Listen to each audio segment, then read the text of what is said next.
was gone, you must have done a lot of favors. You got a whole lot of things I don't think that you could ever have paid for.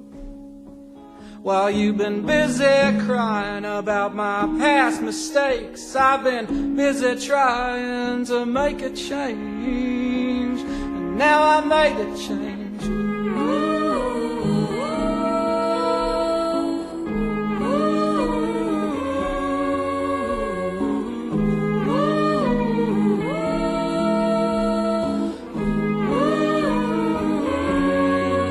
I've been riding with the ghost, I've been doing whatever you told me. I've been looking door to door to Hello and welcome back everyone for episode 52. It feels like we haven't talked to you in forever. How you doing, Alan? Yeah, I'm doing good, feeling the same way. It seems like forever. We are recording this the day before New Comic Book Day. That way you have some little bit of flavor, for some New Comic Book Day action. And we are going to be talking about a new comic book, as you see in the show notes. Let's go and get some house stuff out of the way first.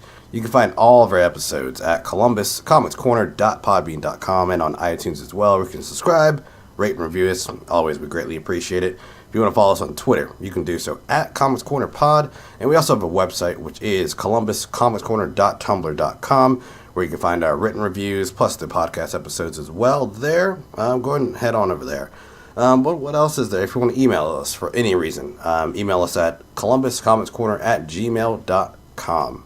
But yes, as you know, this is our bi-weekly show, or if you're not familiar, this is our now bi-weekly show, where we discuss at least one or two comics and pull a little bit of news from what we can gather. And we do have a couple bits going on that we're kind of really. One, it's been out for about a week now. We touched on it on our X-Men Monday podcast very, very briefly. But I figured I'd throw it in there because there's still a lot to dive in about. We didn't necessarily, not necessarily gush over, but like really, really dive into it.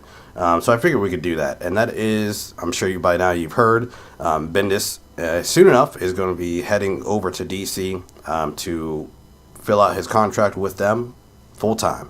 No more Marvel books outside of once he finishes, Invincible Ironheart, Miles, Defenders, then obviously he has to wrap those up before he heads out to DC. But yeah, that's the biggest thing that came out. Like I said last time, it's like LeBron James leaving the Cavs.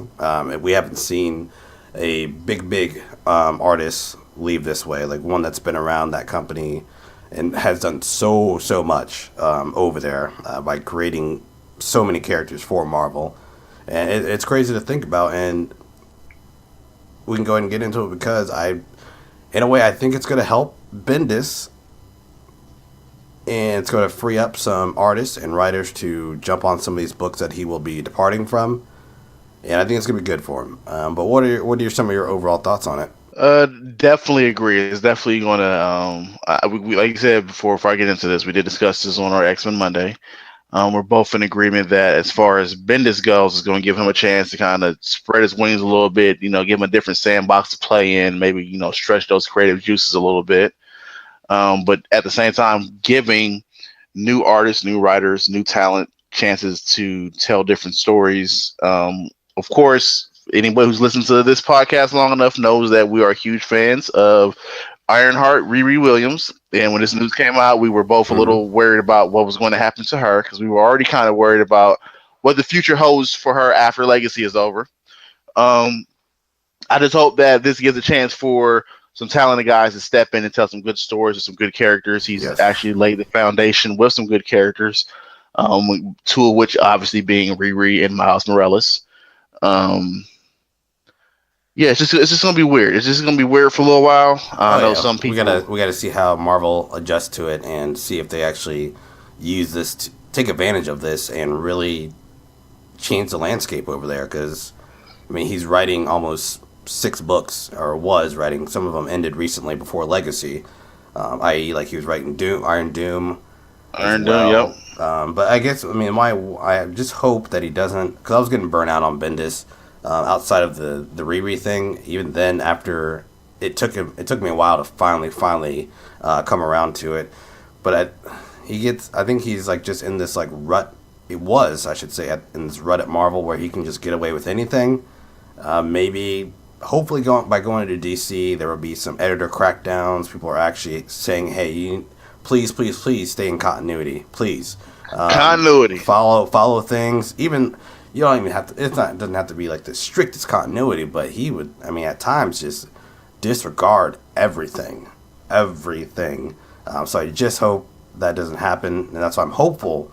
By maybe going over there, he can benefit from that sort of strict code.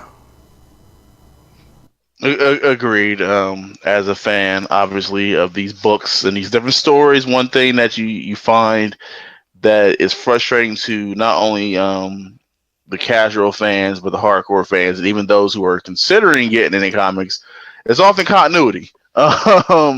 What means what, what goes where, what stories actually mean anything and character what don't traits. mean anything. Yes, what are specific character traits. So I'm hoping that you're right about the continuity thing. Part of me wonders if maybe after being over at Marvel for so long and seeing that he can do whatever, he just kind of made me stop caring about. Just like, you know what, nobody's reining me in. I really wish somebody would rein me in.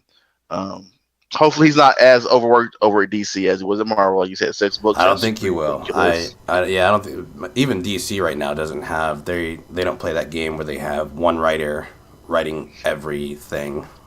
It's pretty spread out over there, which is pretty cool.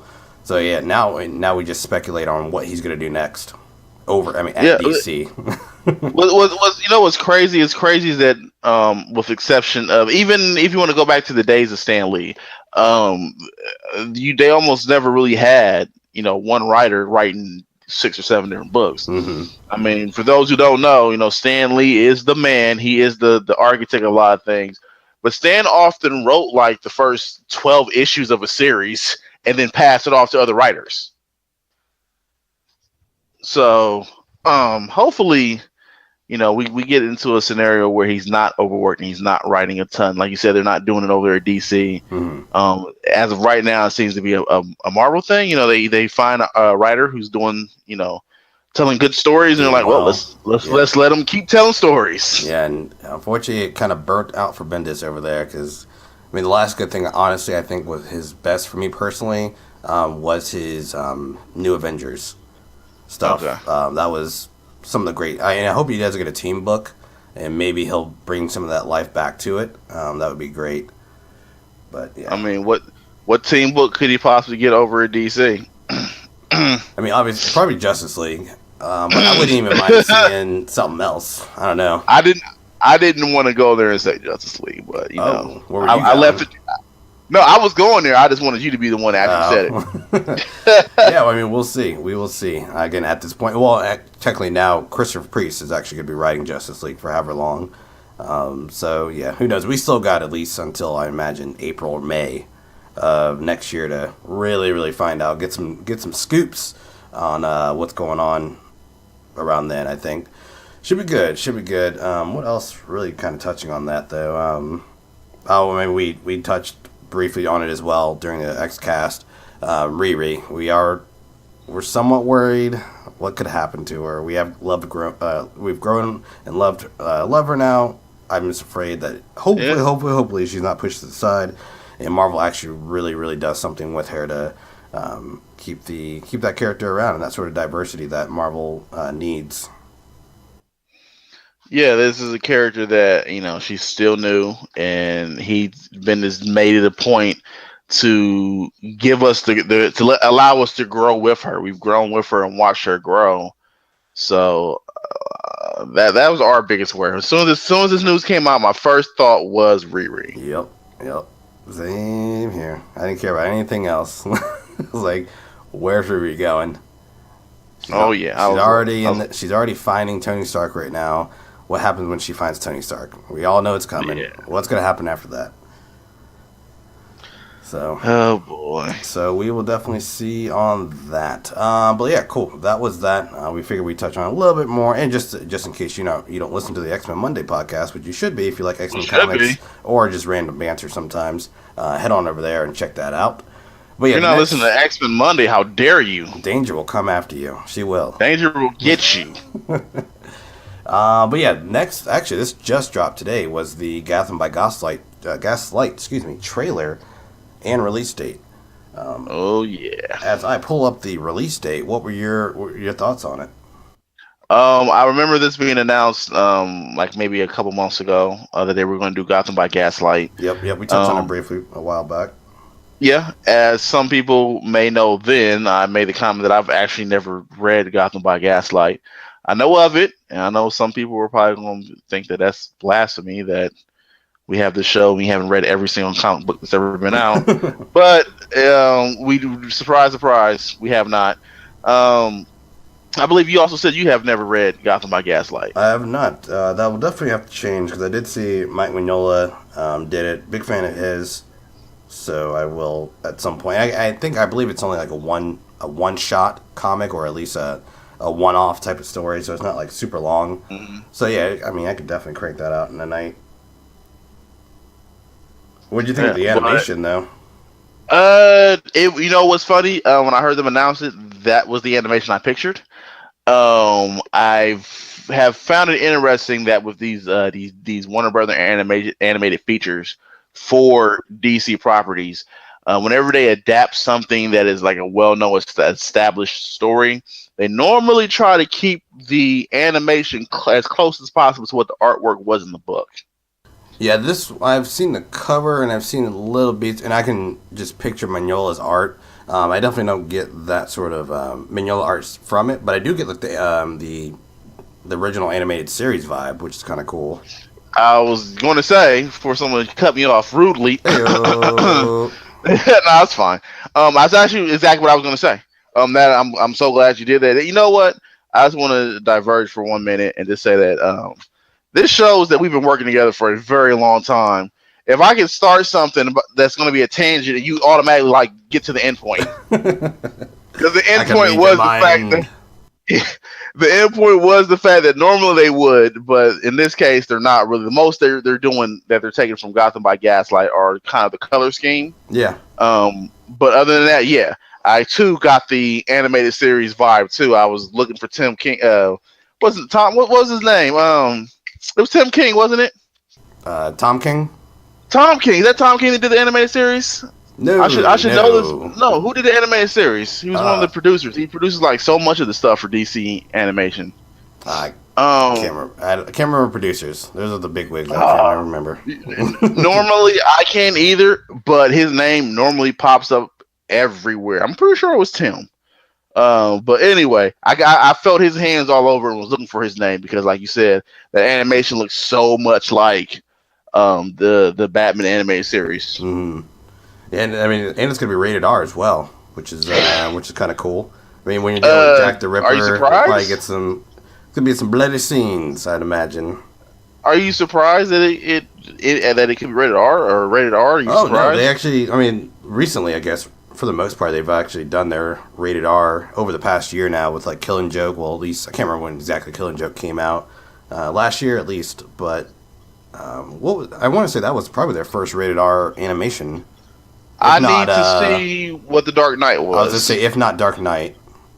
I would have thought that Dark Knight would have been their first rated R because they kept that pretty close to the actual book. Yeah, that was probably their first one. Yeah. In my mind, when I saw Dark Knight as being a test for them to have the potential to tell stories like this, where they're going to tell the more rated R grisly stories from the DC library. And I actually was able to get that date while we were rambling. And so digitally it comes out January 23rd, 2 days after my birthday. And then the Blu-ray, the combo pack, comes out February 6th. So yeah, they're always dropping that digital early. Then, of course. Then they know people are going to buy it again. Yeah. Those tricksters, they are. That they are, my friend, and that is exactly part of the reason why they do it. But if I'm correct, that is Catwoman that we see as well with her whip. The Oh old yeah, whip. we're gonna see a bunch of familiar. It's it being an Elseworld, and I'm surprised we didn't mention this. The Gotham by Gaslight technically was the first First, DC yeah. story to carry the Elseworld logo on it. Yes, sir. Not saying that there had not been Elseworld stories beforehand. It's just that that was the first one to actually Yeah, they actually say it mentioned was the that too. Elseworld story. Yeah, Yeah, they mentioned that in the article as well. that's what made me bring it up because I remember that they mentioned it on the featurette when they were first announcing Very nice. Gaslight. They made it a point to mention it several times. Nah, it should be good though. So performances of Batman. So Bruce Greenwood reprises his role as the Dark Knight. Okay, Jennifer Carpenter as Dexter Limit. Okay, she's from Dexter and Limitless. Makes her debut voice is Selena Kyle. We got Scott Patterson as James Gordon. Why does that sound familiar? Scott Patterson. He's in Justice League Unlimited, so that's cool. Anthony Heed playing Merlin, or as Merlin, excuse me, as Alfred. Harvey Dent is Yuri Lowenthal. Great podcasting right here, everyone. We're laid back right now. Yeah, this is like probably one of the most chilled episodes ever so far. I think it is. It's been a long day. I just wanted to chill out, my dude. Let's see. Cast includes voice actors Tara Strong, Bob Doyle, Chris Cox. So yeah, it should be cool though. Oh, wait a minute. Tara Strong is in there? Yep. Who is that? Why does that sound familiar? Tara Strong is a voiceover legend. If I'm correct, and if I'm not, I'll probably be killed later on tonight for forgetting this. But Tara Strong, for a lot of people, is Harley Quinn. Oh, is she the one that did the original OG animated voice? Word. I believe so. Okay. Very nice. Yeah, but she's a voiceover legend though in the industry. Like she's done much. She's one of those people where when you start seeing her resume, you're like, man, she's been around for a while, and she essentially voiced my childhood. She's one of those. And Bruce Timm is what we were forgetting. Bruce Timm. See, I knew Tim was in there somewhere. Yep. Man, I'm not that crazy. Yeah, so I know some stuff. So Sam Liu is the producer. Batman, Harley Quinn, and Teen Titans Judas Contract, which I still need to watch both of those. Also directing this. Jim Krieg, this is kind of cool now that I'm reading more into it. Because sometimes I don't read the articles when I don't have time. He wrote Flashpoint Paradox. Okay. So that was one of my faves. So probably my favorite. Another good DC animated feature. Yes, and story. And Bruce Timm, one of the producers. So yeah, so that's cool. No, good stuff. Awesome. Good stuff. Well, good thing we read, huh? Maybe we'll learn more. Yeah. Reading is fundamental. I know we get on here and talk about these books that you have to read to understand what's going on, but everybody should know reading is fundamental. Yes, it is. But cool, that is the news. That is our take on the Bendis news plus some Gotham trailer action. Should be good. Should be real good. And we're excited for both of those things. But we have one comic book that we are talking about this evening. And let's go ahead and get into that. Which brings us to Long Lost #1 from Scout Comics. This is written by Matthew Irwin, art from Lisa Sturley. And like I said, from Scout Comics. And this actually drops November 29th. Which will be in your stores, or you can pre-order as well. Whatever you need to do if you do want to, check out this book. Maybe after you hear our review, maybe you want to pick it up. But yeah, this is Matt Irwin actually sent this to us, which I greatly appreciate, and thank you for that. So we can review that. But yeah, thank you. Yes, but like I said, yeah, Scout Comics, a little some indie action. Not a publisher. I've seen around, but this is actually the first book I've ever read from them. How about yourself? I'm going to say that when this came on the radar and we talked about doing this was definitely the first time I've ever even heard of the publisher. Definition of independent to me is doing this book right here. This is truly the definition of independent because it's something I've never heard of producing something. Yes, and I should also say that Matt and Lisa are from Columbus, where we live. So we see maybe a street in here that we are familiar with, and it definitely has Yeah, there is a street in here that looks familiar, and the way the neighborhood was drawn, looks. Yeah, they drew it pretty good.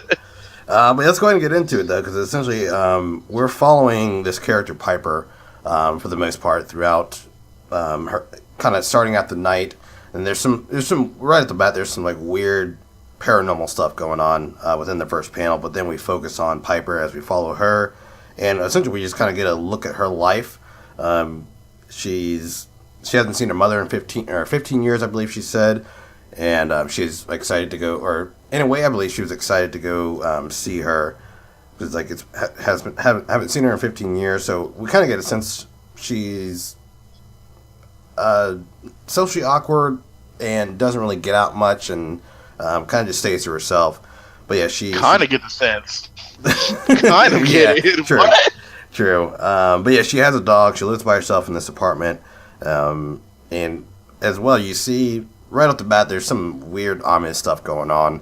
She gets sick at one point, and then also in the same panel, you see this silhouette, ghostly type figure on her roof.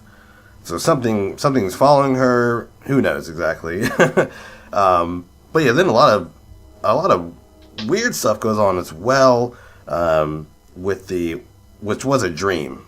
I'm assuming it was a dream. What she was seeing as well, and you're not really exactly sure what's going on throughout this. Really up to the end for me personally.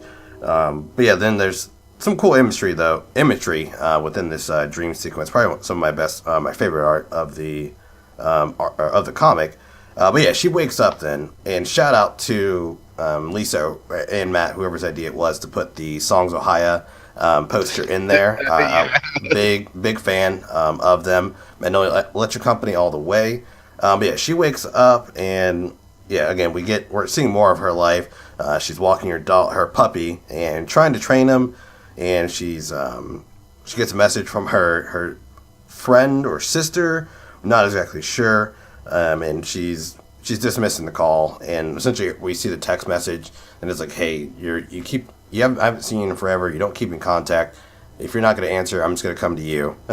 and that she plans on doing. But yeah, while though she's reading through the text, something happens. Something breaks within her apartment, and as she's walking out of the bathroom, you see I believe that silhouette again, going into the door, trailing. It's some crazy stuff's going on. That's all I can really say. But yeah, it's a mess downstairs. The record player is on loop and scratching, and stopped in, I should say, and scratching. Coffee's tipped over. Plants are dead all of a sudden. So death pretty much comes through her door and breaks through the window as well. And yeah, she sees that. And there's some shards or remains of the black ominous thing that we see in the hallway. You see it on the shards of the glass. But then she turns around and sees, I don't know how you would technically, I would say a carrot potato rotten thing that's covered in hair. This book is super tripped out, and I'm all about psychedelic and tripped out stuff. But this is it's crazy. And yeah, she sees that. And then at the same time, she's like, well, I gotta clean it up. And she doesn't really mind this at all, really. It's not really bothering her. She's just still going about her day. This is just a normal thing. But yeah, she goes to she goes to throw it away. And she's and as she's throwing it away, she's like, why can't people just leave me alone? I just want to be left alone all the time nowadays. But then we jump to was it Francis, I believe, right? Yes. Francis, yes. Who is a spunky one, because she's actually on the bus making her way to Piper, and she has this conversation. Well, she has a conversation with herself, but the passenger is kind of just there. Because Francis actually starts a conversation, and he just goes on and on about, not because the lady's listening to her daughter talk through an iPad because she's learning to read for the first time. So yeah, she's learning that, and essentially Francis just goes on and on about not necessarily wanting kids and would rather have a dog instead. And yeah, it's you can tell here we're getting the side of who Piper is opposed to Francis. Like they're both two totally different people. And they definitely do set that up in this book. But yeah, then we jump back over to Piper as she's like watering the plants, and she she actually digs her hand into the plants because actually they're like coming back to life all of a sudden.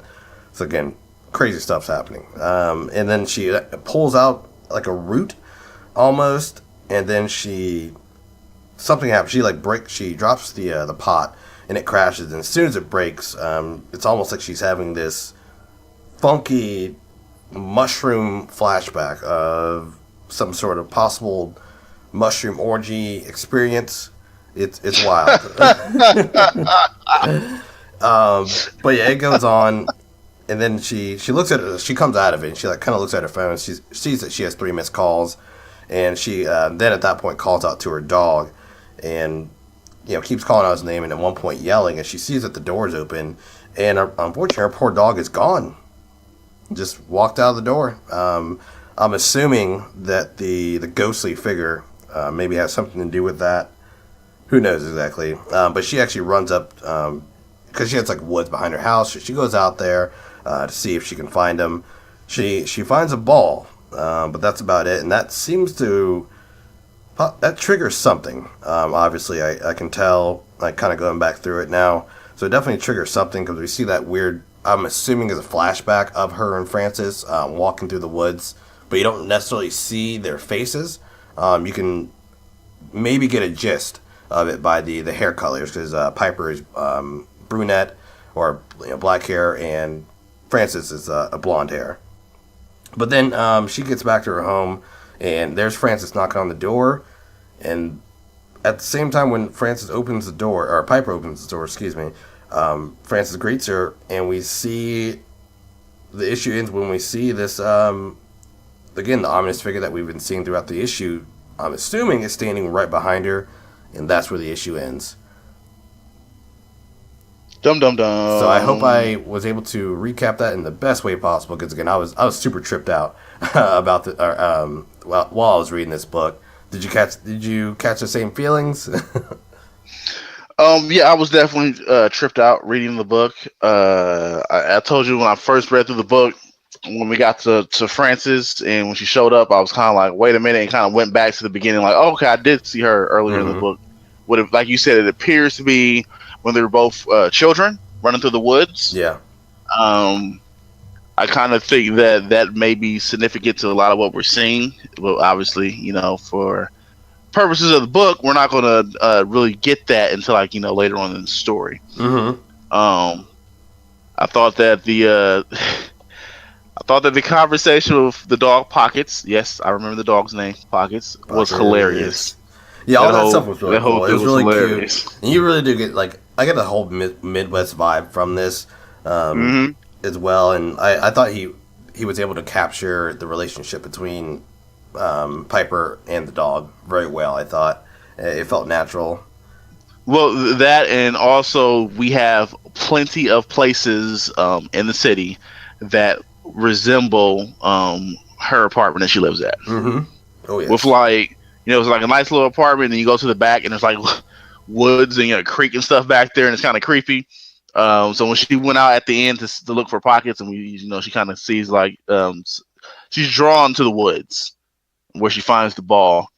I was like, yeah, it's pretty relatable. I've lived a couple places with some woods like that back there. Mm-hmm. Yeah, and the apartment design as well. It really brought me back to living towards whoever's listening to this may not know unless you've been to Columbus or from Columbus, but I got a Hudson Street vibe from it. Kind of Old North type of deal, which is cool. Yep. And possibly some house shows I've played. So that's what actually that too. Yeah, that helped bring me into the book, which was cool. Not a lot of dialogue, but the page count made up for that, and then by doing that as well, the art team and the writer takes on a huge task by having to make up for that with the art, and hopefully, the art will tell the story. Since you aren't doing that dialogue, and I thought they did a good job. There's still some mystery to it as well. That I will say, it was missing the hook necessarily to sink me in, but I think I at least understand the main characters and know what can happen from here. And now it's really just seeing if me or someone else would stick around after that. Reading this, would you stick around for it with the minimal sort of story we got from it? Yeah, and I'm so glad you said that, because this is something that we've talked about before with books from bigger publishers. Sometimes some stories you need to have a lot of dialogue in there, and it's okay the way the book down dialogue and you have exposition and everything. And then some stories you don't. Some stories are told better when the art is actually moving the story along. And the dialogue is only there when it's needed. Yeah. This was the case where the art moved this along. I felt like you just said her life was kind of like she's like the outcast, kind of slightly awkward. I felt that from the lack of dialogue. And the dialogue she did have was just either talking to pockets or just thinking little things to herself. Little things, exactly. And then same thing with her friend Frances. I felt like at first I didn't expect her to turn and say anything she said, but when she started talking, she went on and on. Because that Frances had the most dialogue in the book. I was saying, I think that was a really nice touch to have that in the middle, because as a reader, you're not seeing much dialogue, but then when you get to Frances, you're like, wow, okay. But that actually helps build. I see the direction they're going as far as that telling what kind of character Frances is, and I thought that was a really good idea to do that. And let's touch on the art as well, black and white, all black and white, and at times I got a anime vibe from it, plus a natural sort of indie comic book art you would see. But I thought it was a mix of really nice, both well, really solid for me. Definitely going to agree with you on that. I happen to know an artist who is interested in doing a book that is like this, where it's black and white. There is color in the book in one spot. Mm-hmm. I'm surprised you didn't pick up on that, or that you just chose not to touch on that. But yeah, the whole book is black and white except for one scene in this book where there's actually some color in it. The rotted the potato egg, corn, skin, egg corn, umbilical cord. Whatever it was, I thought it was a piece of flesh or something. I thought, okay, someone threw and then tested them through her window and it had hair on it. But whatever it is, it's creepy and it's nasty. Yeah, and it's the only thing in the book in color, which makes it even more creepier when you see it. Yeah, yep, it really does. Because you're like, what is that? But yeah, overall good stuff for me. We were talking about, very light on the dialogue, but the weight of the story was all in the art for me, and the minimal dialogue did help tell who she was, or who Piper was at least, so that was cool. But yeah, if someone jumping onto this book, I can see how someone might just think it's just too out there, and then bails right away. I'm sort of in the ballpark where I like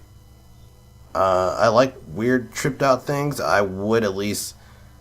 It's got me invested to see what this all means. It was really hard at first. I was thrown off with my first read. I was, but the second time I was like, okay, did they do the job of getting me invested into the characters? Yes. Is the art cool? Yes. Is there a crazy weird cliffhanger? Possibly, hopefully around the corner? Yes. Okay, I'll stick around. And it was funny because it was weird for me. I don't do too many independent books. Not saying there's anything wrong with independent books. Independent books, especially as of lately, are becoming a big thing for a lot of readers. Mm-hmm. They gravitate a little bit more towards them.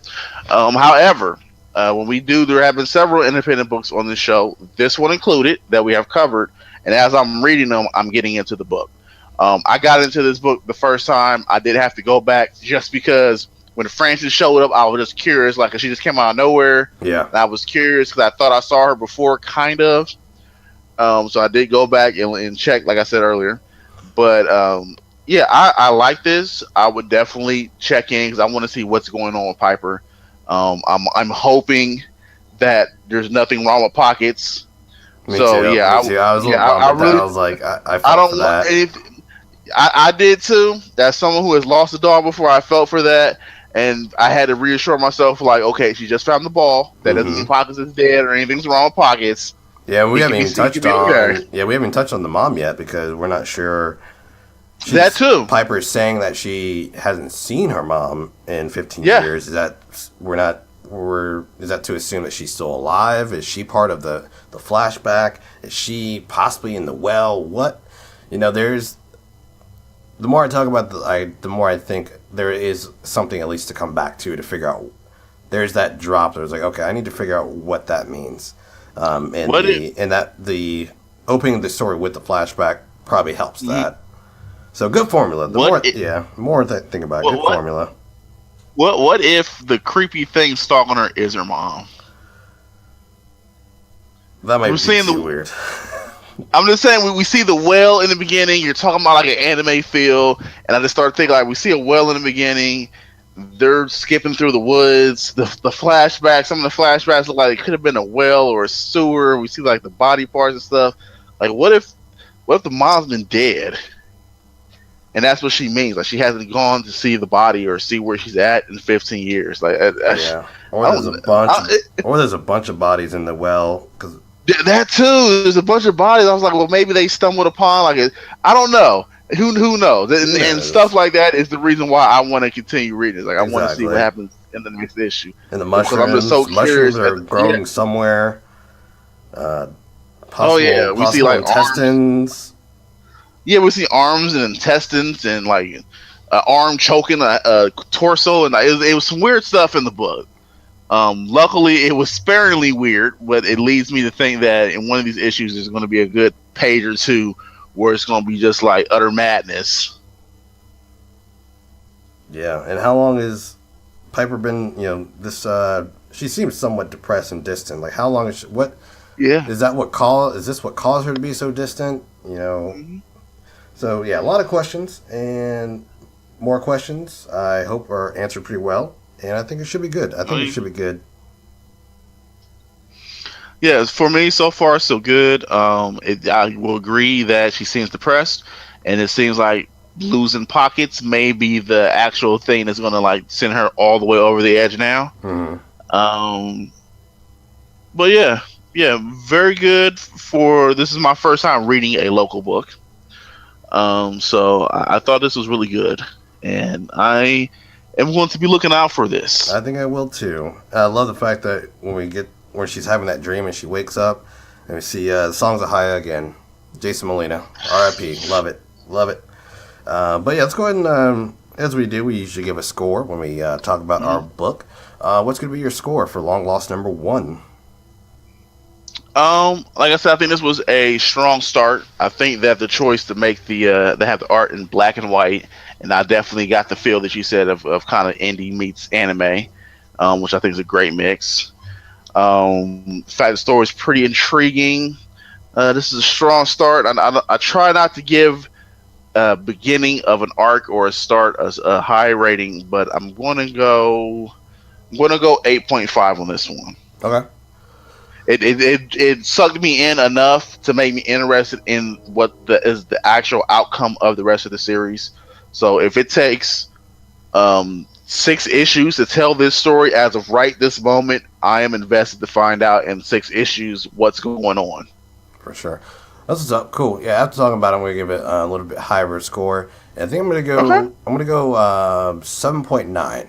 I think it's a strong and not strong. Excuse me. I think it was a bold, but and daring, and good start. But at the same time, I can see how someone might be too tripped out by it, and maybe depart from it. But if this is like up your wheelhouse of kind of weird, paranormal, tripped out stuff, definitely give it a shot. But yeah, I'm gonna go with 7.9 though. I still enjoyed it, and I think I'm gonna at least give it another 2 issues to see what the issue is, see what's going on. Because again, there's a lot going on and a lot to try to digest just within this issue. But I think that's the point. That's probably their point, and say, hey, if you want to figure out what's going on, make sure you come back. So yeah, makes sense. But cool. And again, thank you, Scout Comics, Matt and Lisa, for sending this to us. We greatly appreciate that. But cool, that is our episode, though, as we do once we finish out our book. But make sure you come back this Sunday, or Monday, I should say, for our X-Men Monday podcast, where we're going to be talking those books. We got some summary news and sales summary news for those books as well. So this should be good. That's always fun. That's always fun. I think we got... Or painful, depending on what book it is. Yeah, this week, after Rob's analysis, I was excited, then I was like, I should probably wait until I hear his analysis, and yeah, I should have waited. I got too excited. Yeah. Yes, you haven't learned yet. I've learned. Don't get too excited. Yeah.